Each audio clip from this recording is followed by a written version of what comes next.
A Hindu mob of nearly 200,000 gather around the Babri Masjid with just one collective aim. Led by Hindu nationalist leaders, the mob broke police barricades, climbed the dome of the mosque, and tore it down. 25 years later, the political and social tremors of the Babri Masjid demolition can still be felt. So, what is the dispute all about? Named after India's first Mughal emperor Babur, the Babri Masjid is located in Ayodhya, Uttar Pradesh. Built in the 16th century, the mosque has been a flashpoint between Hindus and Muslims in the Indian subcontinent for more than 150 years. Some Hindus believe the mosque was built after the destruction of a Hindu temple and was the birthplace of a Hindu god, Lord Ram.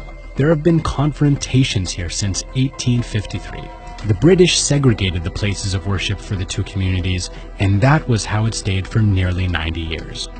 Then, in 1949, some people placed the idol of Ram inside the mosque, reigniting the beginning of the dispute in independent India. This led to the government declaring it a disputed area and locking down the premises.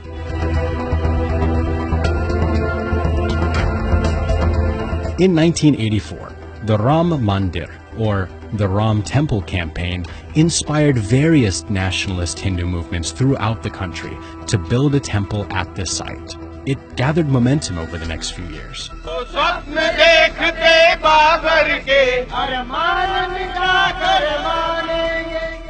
In December 1992, a mob led by Hindu nationalists stormed the mosque and destroyed it. The destruction sparked national and international protests by the Muslim community. But in India, things took a turn for the worse.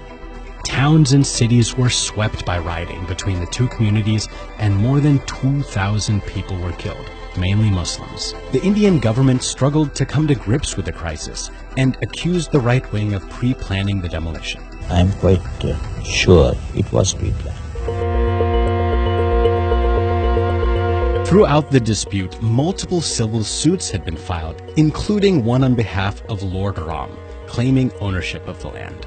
In 1996, the state high court put all of them into one suit. 6 years later, a special bench consisting of 3 judges began hearings.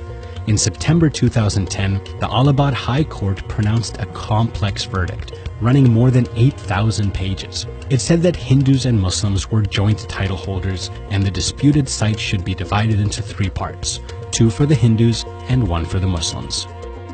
That was not acceptable to any of the parties, and within months, the stakeholders took the case to the Supreme Court, challenging the verdict.